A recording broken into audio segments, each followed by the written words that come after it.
Dinsos turun menyisir penerima bansos. Assalamualaikum warahmatullahi wabarakatuh. Kembali lagi dengan saya di sini Muhammad Rifki, siswa magang dari SMK Negeri 1 yang magang dari Banjarmasin. Dalam edisi 10 November 2005 dari Banjarmasin melaporkan data terpadu kesejahteraan sosial alias DTKS di Banjarmasin kembali diperbarui. Update data kemiskinan itu guna memastikan bansos yang turun nanti benar-benar sampai ke tangan yang berhak.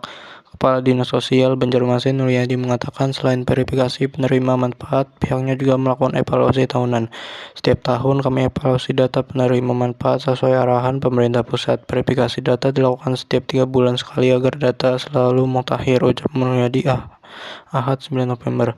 Pergerakan angka DTKS pun tak pernah statis tahun ini. Jumlah warga yang dicatat dalam DTKS di Banjarmasin berada di angka 15.000 lebih. Jumlah ini bergerak mengikuti perubahan kondisi sosial dan ekonomi bisa bertambah, tapi ada pula yang dicoret tahun 2005 ini. Jumlah DTKS mengalami peningkatan, ujarnya mengakui. Proses penyisiran penerima bansos ini dilakukan dengan pola persuasif. Petugas lapangan mengenal aparat kelurahan RT hingga kader sosial dengan memastikan penerima benar-benar masuk ke wilayah, bukan hanya yang sudah meninggal, pindah domisili atau ekonominya telah membaik.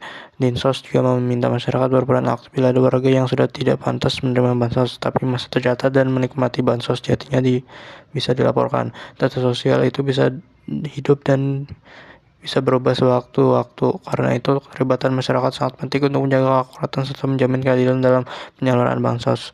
Pungkas Nuryadi. Begitu saja siaran saya hari ini. Jangan lupa like, komen, dan subscribe Radar Premier, radar paling paham soal Banua. Assalamualaikum warahmatullahi wabarakatuh. Assalamualaikum warahmatullahi wabarakatuh. Dengan saya Muhammad Ibnu Arsyad El Gibran di berita edisi 10 November 2025. Dorong kesadaran HKI pelaku ekraf. Melaporkan dari Banjarmasin, pemerintah Kota Banjarmasin terus mendorong kesadaran pelaku ekonomi kreatif untuk melindungi karya melalui hak kekayaan intelektual HKI.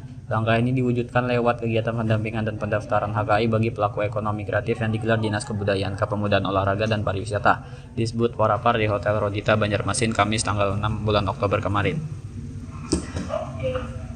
Kegiatan yang dibuka Kepala Disbud Warapar Banjarmasin Ibnu Sabil diikuti 50 pelaku ekraf lokal dari berbagai subsektor, menghadirkan narasumber dari kantor wilayah Kemenkumham. Kalsel, Banjarmasin punya potensi besar di sektor kuliner, karya, dan fashion. Tapi potensi itu tidak berarti tanpa perlindungan hukum yang kuat terhadap karya yang dihasilkan, ujar Ibnu Sabil. Ia menegaskan HKI menjadi pondasi penting dalam memperkuat ekosistem ekonomi kreatif di Banjarmasin. HKI hadir untuk melindungi karya, ini bagian dari strategi kita untuk memperkuat roda ekonomi kreatif di kota ini, tambahnya. Kepala Bidang Ekonomi Kreatif disebut Warapar Widya Pelisa menyebut kegiatan ini telah berlangsung 2 tahun terakhir dan terus mendapat respon positif. Tahun lalu 36 pelaku ekraf dari 17 subsektor difasilitasi pendaftaran HKI. Sementara tahun ini jumlah peserta meningkat menjadi 50 orang. Sekian berita hari ini, jangan lupa klik tombol subscribe agar tidak ketinggalan berita lainnya. Wassalamualaikum warahmatullahi wabarakatuh. Radar Banjarmasin paling paham soal Banua. Lepas kontingen Parprov 5 Kalsel. Mulai lagi dengan saya Panji Galawinoto, mahasiswa magang Radar Banjarmasin edisi 10 November 2025. Kandangan.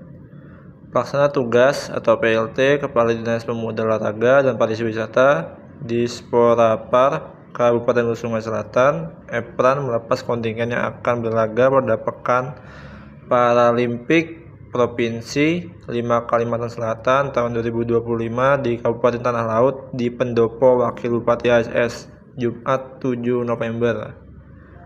Ketua Nasional Paralimpik Komite atau NPC Indonesia Kabupaten ASS, Tarmiji, mengatakan bahwa kontingen ASS yang dilepas berjumlah 85 atlet dan 20 ofisial serta pendamping.